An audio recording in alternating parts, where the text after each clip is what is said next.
Hey everybody, today we're going to do a video on talking about business again.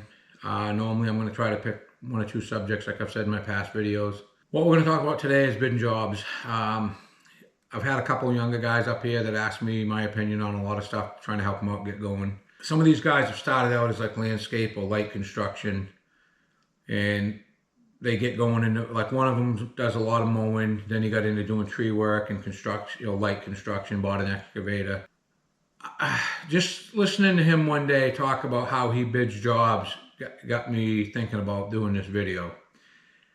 He asked me, he says, how do you bid a job after all these years being in business? I'm like, what do you mean? I said, I've always bid jobs on what my overhead is. And he's like, I don't, and he looked at me like I had two heads. He said, I don't understand. I said, well, he's telling me how we bid on a job. And he said, I went there and the homeowner said, hey, I've already had these guys look at it. He's telling me this much, and they were dumb enough to tell him the price. So he's like, I basically came down $500 off that. And for a while when things were busy, he got those jobs a lot of times because, oh, $500 less to hire you. They didn't pay attention.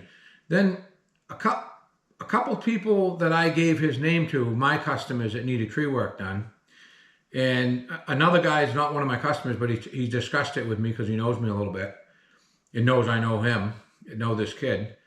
But he's like, he came in and gave a price based, he didn't tell him what the other guy was, but he had a good sized tree company look at this job. This kid came in, and this was before he had equipment. Like, now he's got a bucket truck and some getting nice equipment. But at the time he didn't have it. And he came in and gave a price higher than that major tree company did. So he just thought it was kind of funny. So the discussion I had with him one day, and you might as well have been talking to the wall. He only wants to, he's one of those guys, like, same thing, I was a little bit that way when I was in my 20s. I'd ask someone to, advice and then buck the system and go against it. And normally I was prove myself wrong. But this kid asked me questions. I have like two or three younger guys that have construction companies, like landscape companies. One's more construction, dirt work end of it. A couple of them really listen to what I say, and they're like, hey, I'm getting ready to buy this or do this. What should I do? And I'll tell them, and they listen to me. I got one guy that asked me these questions, doesn't listen to me, but I tried to explain to him one day what I meant by when I bid by what my overhead is. When I bid on a landscape job, my price shouldn't be the same as somebody that's got 15 employees, 6 trucks. And he does a lot of tree work. So I'm trying to explain to him, I'm like, he went and did this bid on the jobs when things were busy. He was getting a lot of them. Now he's like, oh, I'm kind of slowing down. I don't understand. But he's like, oh, such and such bid on this job, and the homeowner told me that, so I came down $500. Normally when you're $500 to $1,500 less, they'll hire you. And now they're not hiring me. And he's like, what? I don't understand. I said, well, what it is, the guy that showed up, the big tree company that showed up, they might have looked you guys both up online. They looked this other company that's been up, one of them's been in, one of the guys I'm talking about has been in business. It's the son took over now, but that business has been around for 30-something years. He's got his own crane. They got their own climbers. They're all employees. I said, your price shouldn't be anywhere near what that guy's was. And he goes, why not? I said, because that guy's showing up with his own crane.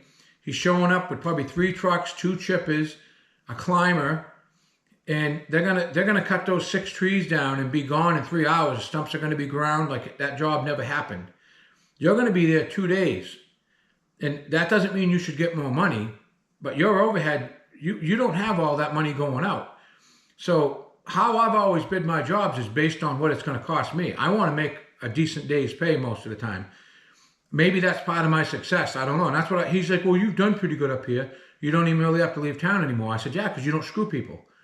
But I said, if that guy gave a price of $8,700, I'm pretty sure that's what it was, like $8,700 to cut down 5 trees.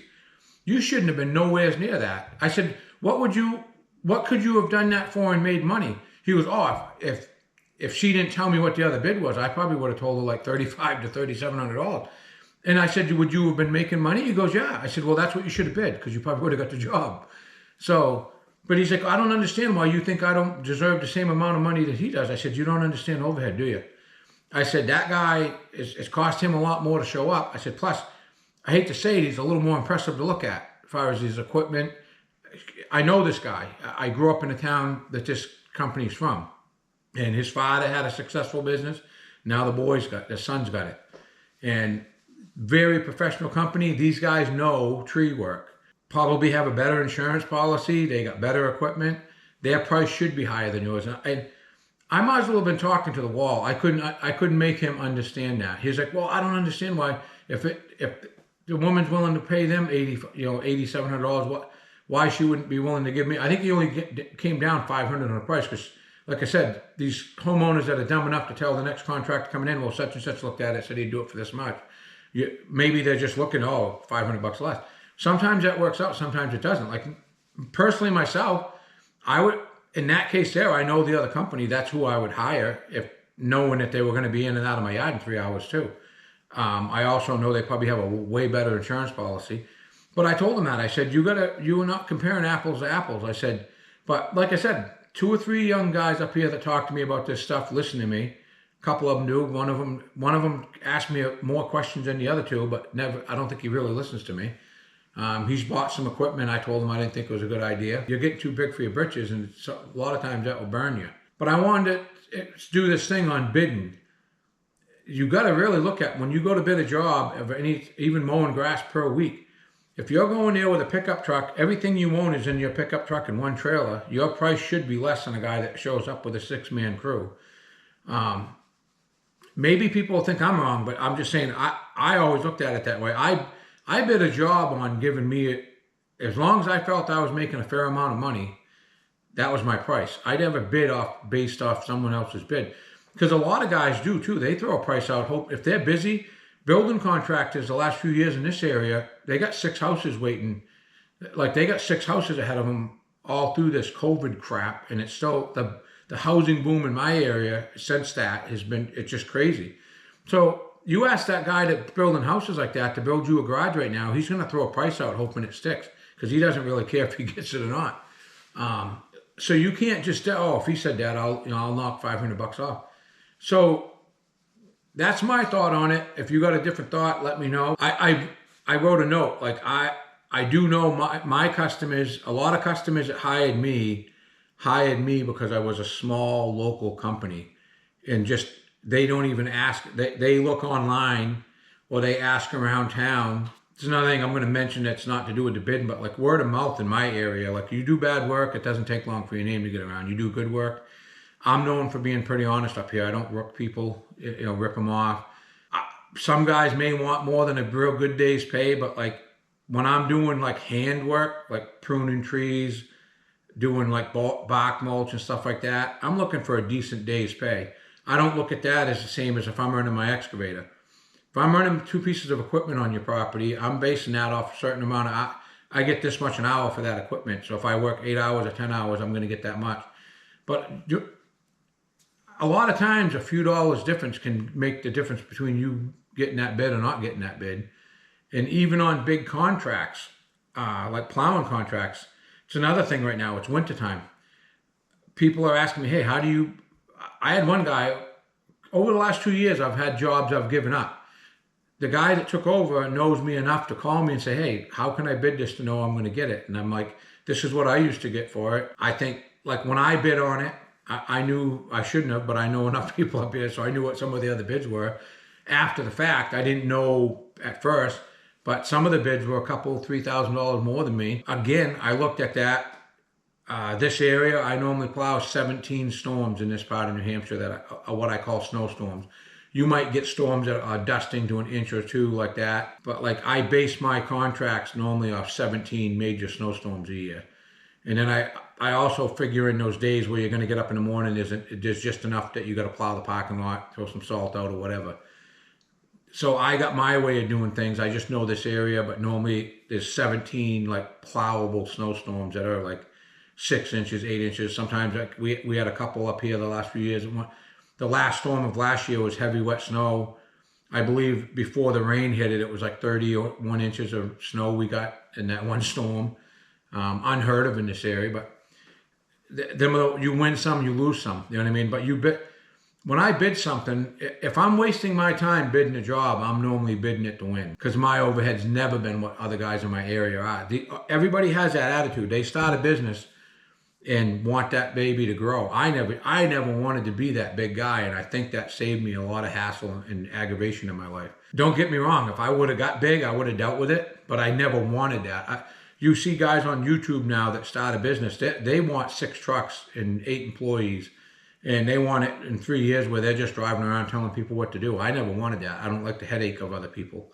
All that's ever worked for me as far as an employee is my family. I've subcontracted builders, I've subcontracted concrete guys, electricians, but I just subcontract them for a month or whatever I'm going to need them for. I've never had a bunch of employees ever. My son worked with me, I want to say, for 5 years. My daughter's been with me now 7+ years, probably pretty much all through high school and after school. But I mean, all added together, I'm going to say 7 years, 8 years, whatever it is. So it was very part-time when she was in high school, but she has an interest in it. That may be who ends up running this business in a few years. I don't know if she'll want the aggravation or not. Nothing I'm going to mention in this video. I can't believe the people that have told me lately that I just delivered firewood to a guy that had a machine shop. Yeah, a good-sized machine shop. Been in business for, I think, 32 years. His son, they decided to sell everything off, and he retired. His son didn't have to, he ain't fully retired, but they did well when they sold the property. But his son didn't want to take the business over because the last 5 years I've had the same experience. I think society's changed so much. Being self-employed ain't the fun thing it used to be. I have customers now that just irritate the crap out of me, and it never used to be that way. I used to be able to pick and choose, but I have a pretty good gut feeling with people normally, and I know when I'm looking at a job, I can normally tell within 5 minutes of talking to somebody whether I want the job or not. And they get ugly when you say that. It's like, yeah, I'm not interested. What do you mean you're not interested? I already know I don't like people. Maybe that's wrong. I don't know. But me and my wife both, I can read people. We're very, very good normally. The last 5 years, I've had a couple customers I've missed. I don't know what the deal was, but I just literally had a customer too. The last job I did, I should say second to the last job I did this year, was a customer. If I would have went out and met him on my own or did an estimate for him, I probably would have known not to work for him. But I did work for him because a customer that I've had for the whole time I've been in business, it's their friend. And they said, hey, go do this for these guys. They're a friend of ours. You ain't going to have a problem with them. I made the mistake of believing that. And these are people, I did this job. I finally got paid. They dragged their feet about paying me, which is a substantial amount of money that I don't normally stretch out. Again, I let it stretch out because they were a friend of a friend type thing, a friend of another customer. But this other customer is also a pretty good friend of mine. He's a neighbor, but he's also someone I worked for when I first started this business. But so you learn the hard way on something. So it's amazing how many people don't want to take over their father's business, their family business or whatever. It's sad. But society's broken. But I mean, these young guys have got to learn with bidding a job. The YouTube thing's the same way. These guys are spending some money. How they're doing it credit-wise, I'm not 100% sure. But a couple people in my town right now, these guys are in trouble. If they don't the minute they don't have a good year, they're in trouble because their payments, like one of the guys I'm talking about right now, he has 2 pieces of equipment. The money he's got going out on those 2 pieces of equipment is more money per month than I've ever had in my life in 25 years of this business. There's kids like, oh, it's working out, barely working out. Well, guess what? You get a month where nothing goes on, something's going to probably start disappearing. And normally when that cookie crumbles, there's no turning it around. I never wanted to put myself in that position, but like bidding jobs, I don't understand why these guys think that way. It's like, to me, it's common sense that my price shouldn't be the same price as someone that's got a big construction outfit or a big 12-employee landscape business. They're basing their price off their overhead. That's business. You cannot tell these young kids that. And I really think, I believe, I'm going to say there's 6 or 7 guys I've seen start lawn care businesses in my area in the last 5 years. And I'm almost going to bet within the next 12 to 18 months, 2 or 3 of them are going to be out of business. Matter of fact, I shouldn't say that. One of them's already out of business. He's already decided to go back. He's selling all his crap and going back to work for the company that he went to work for before. I also have a nephew that went out on his own. He worked for a big southern, let's say it's southern Maine landscape company, worked for him for a lot of years. He left to do his own thing. He just went back to them, same thing. He did well through this boom, but then it started going, and before he got in trouble with it, he ended up going back, and they were glad to have him back because good employees are hard to come up with right now. I bet he was surprised how easy they're like, yeah, come right back. But I mean, same thing with him. I believe he was in a management position. He wasn't like a laborer. He was originally. He went through the ropes like everybody else does. So again, give me your thoughts. I'd like to have some feedback on this, what your thoughts are on how you bid a job. And if you're bidding in an area where there's big companies versus you being a small, I know there's a lot of YouTube guys or subscribers to me that get a hold of me different ways through social media that tell me that they're a one-man show and that's all they want to be. And a couple of them said, I think I do well because I don't have a big overhead. And it's all over New England. It's not just New Hampshire. It's pretty much the whole New England area. A couple of guys are from way off, down south, a couple of them. And kind of a different world down there too. Another reason I like watching the YouTube videos like this, you listen to guys talk down south, like how even though they don't get snow like we do, everything still goes dormant. The mowing stops. They still go through. Like I always pictured down there that you kept something going even through the winter because there was no snow. But you're talking to them and watching their videos, stuff still goes dormant. So like right now, most of the mowing is done in a good part of the United States, even though they don't get snow in wicked cold weather. They still have that drop. And common sense, you just never think about it that way. You always think the guys down south are so lucky they get to work year round. But the guys that are just doing mowing, they normally don't say no to much like I do. You want other stuff going. See how things go. It's looking like this year coming is going to be a good year for me. I've decided I'm not going to worry too much about going out bidding jobs. I've got a pretty good customer base from being up here for 25 years. One thing I'll mention during this video that doesn't have nothing to do with bidding, but another thing I've found, it's amazing how many of my customers get to a certain age and they sell. Most of my customers are waterfront. They're on the lakes up here. They're all camps situations. Even some of the farms, like I have farms I work on, but it's a camp to these people. They're getting out of wherever they come from. So I have people come from California and have places in a little camp in Maine, New Hampshire, whatever. But they get to a certain age, and if the kids don't take that camp over, they sell. So I've lost, I want to say a third of my original customer, just because of age. I hate to say it, but some of them pass away. A couple of my favorite customers I ever had in my life, when they passed away, I like these people. You know what I mean? They were just good customers. And I don't mean good customers like they were just good people. We had a good work relationship, but and that's something I'll say in this video. I don't think you should ever get too personal with your customers. And that's another thing some of these young guys are doing. And because of that, that's when sometimes you do throw out prices that aren't enough to do what you're doing. I don't think you should be going and having a drink with a customer. Or I don't think, it's amazing how many people when I'm in their yard working, hey, you want a beer? You want to do this? You want to take a break and we'll go out on the boat and have a couple beers? I've never done that in my life. I just don't want to get that personal with people. It bothers you more too when you do get personal with people if there is an issue. But I try to keep my business. I just think it's a good idea. And I'm not saying I haven't had customers that I cared a little more about than others, because I have. But a big thing, and it's another thing I'll add in this video, that could be the other subject. I think business should be business. You shouldn't get super personal with anybody that you're working for. That's a dangerous, thing to get into, I think. Oh, another thing I'm going to mention, one of the guys that I get coffee with in the morning, he's out of Maine, I think Newfields, Maine, but he does mostly tree work. And he's asked me, he goes, hey, you around like I am? I'm up and down all these camp roads. He says, you seeing a lot of companies coming in from out of Mass? I'm like, yeah. I said, especially tree guys. He goes, well, that's why I'm asking you this. He goes, I see a couple trucks up here this morning with Mass plates on them. And I looked them up, and they're literally based out of Massachusetts. I'm like, yeah. He goes, what do you think that's all about? I said, I think you guys up here are overpricing. He goes, this is the guy that's my age. So I thought it was kind of funny. He's like, what the hell does that mean?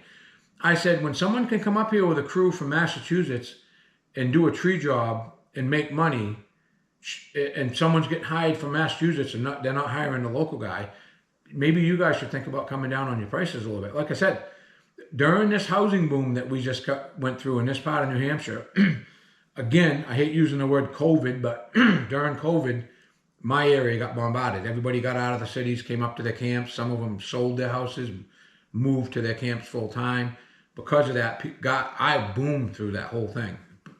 Some of the best years of my business. And the tree guys are a good example of that. So I swear to God, the tree guys and home builders in my area just throw prices out now and hope they stick. But the home builders sell. A couple of them are good friends of mine up here that have been building houses. They've been in business way longer than I have up here. Quite a bit older than me. But they're still busy. The house building's still pretty busy in this area. The tree guys are starting to slow up, and they're also starting to see people from out of state. There's probably been, in the last 6 weeks, I've probably seen 3 or 4 companies from Massachusetts come up here. You'll see them with like three, like they'll have like a chipper with a chip truck. They'll have one boom truck. They'll have another flatbed truck with like a skid steer on it. They come up, again, they're pretty professional looking business. Whether they really are or not, I don't know. But one of them, probably a half mile from my house, I watched them come in one morning. I went to get a coffee, and I was working in my neighborhood that day. On my way back, they were already set up. I had to go out and give an estimate like an hour and a half later. I went out an hour and a half later. They took 3 trees down, ground and stumps, and they were gone. So I'm going to guess they knew what they were doing. And these were big, good-sized pine trees, probably 30-something inches round, good-sized trees. And again, I use that term. It was like it never happened. They cleaned up, leaf blew in the road where they were chipping. They leveled out with the skid steer where they chipped the stumps and did good. It looked good work to me. I don't know what the price was they paid. But again, that's something with the bidding. There's a reason when companies from Massachusetts can come this far up into New Hampshire and feel they're making enough money. Another thing I've noticed in this area too with the tree companies is I lived in Rochester, which is south of here. I grew up in Rochester. There was a couple good-sized tree companies down there, and they've been getting bought out by bigger franchise-type tree companies. I don't know if I want to use the company's name because I don't know if I'll get in trouble for that, but it's a tree company. They came up, they're buying companies out. When I say they're good-sized companies, these are companies that probably have 40 boom trucks and, same thing, 40 chipper trucks, and they're getting bought out by this franchise. I know one of the managers. I found out today a friend of mine was a manager for them now. Kind of a weird thing because it was what he went to school for. He was in another business. That ain't really his. I didn't think he would have a lot of knowledge in the tree work, but he's a manager there now, and he basically distributes the trucks where they got to go in the morning, stuff like that. So he probably is pretty good at that end of it, I guess. But he was telling me how their prices are normally, there's a lot of times their prices are cheaper than the small guys, and people call him all the time. It's like, I don't understand how you guys can be $1,800 cheaper, being a big company like you are. But I hate to say it, but they get the monopoly on that. I think it's going to cause a lot of havoc for these small guys. They're going to be looking to keep all that crew busy. That's what he said. He goes, I go there in the morning and I got 3 cranes leaving and, 40 to 60 trucks, let's say. I got to know them guys are going up and staying busy for the day. That truck's got to make this much money an hour with the 4 guys that go with it. Sometimes, I think they even do their own flagging now too. So sometimes you have flagger vehicles that go with them. So I think these tree guys, I think the best thing you can do is do your work at a fair price. And I shouldn't say tree guys, any business. If you're making money, do the freaking job. Base it off your overhead, not what everybody else is bidding. I've always been a small guy, like in my town. A lot of other landscape companies up here at least have 4 or 5 employees. I've never done that. And that's probably why I've never had an issue bidding against anybody. And I'm to the point now where, like I said, I want to work for people that want me working for them. Someone calls me up and wants me to give an estimate. If I know them or they got my name from somebody, I'll probably go do it. But you can tell when someone calls you and says, hey, are you interested in coming out and bidding this? Such and such has already been out. They'll rattle off 3 other companies. I'm like, nope. They're looking to go with the cheapest guy, and I know I'm never the cheapest guy. I'm never the most expensive guy neither. But anyways, if you like this content, this is just one subject. I just wanted to bounce it out there and see what comes back to me. I'm doing these YouTube videos to get a little bit of knowledge too. I want to see what other people's attitude is on it. Maybe I'm wrong. It's worked for me. Maybe it won't work for you. I don't know, but I think I've done all right in life. So I feel like I've been pretty blessed in this business, to be honest with you. I just never really, I never felt I ripped off anybody. And once in a while, some of the older customers would say that. It's like, yeah, it's like they'll tell you, wow, I'm pretty impressed with what you did, or you went over and beyond. Is what I normally get from my customers. Once in a while, like I said, the last couple of years, I have had a couple. There was just no making them happy. But again, if you like my content, please like and subscribe. If you got any subjects you want me to talk about, don't be afraid to let me know. And again, this isn't going to be just my opinion. I ask a lot of other contractors before I do these videos. A lot of guys that have been up here that have been in business 25, 30, 35 years like me, I've asked their opinion about the bidding, and they all feel the same way. These young kids don't understand how that works. I really think, even to these other guys I talked to locally, they all said the same thing. I always bid off what my overhead was, not what someone else bid on that job. I'm looking to make a decent week's pay at the end of the week. And like I said, I base it too, like what I do with my physical hands. I'm not afraid to do, if I got to bid it a little bit cheaper to get my hand. A lot of times too, I look at it like, get your foot in the door with a customer. And normally when I work for somebody once, anything else they need for the rest of the time they live in this town, they call me. They'll even call me about, hey, who do I hire to build a garage? And when I was younger, I wasn't afraid to do anything. I'd do concrete work, build small sheds, build picnic tables, whatever. I still would. I mean, I'm to the point now where I'm starting to enjoy doing, I've just worked for a few customers over the summer where I did decks for them, re-leveled buildings. I really thought it was kind of fun. It was a change. But anyways, if you like this content, please like and subscribe. And thanks for watching.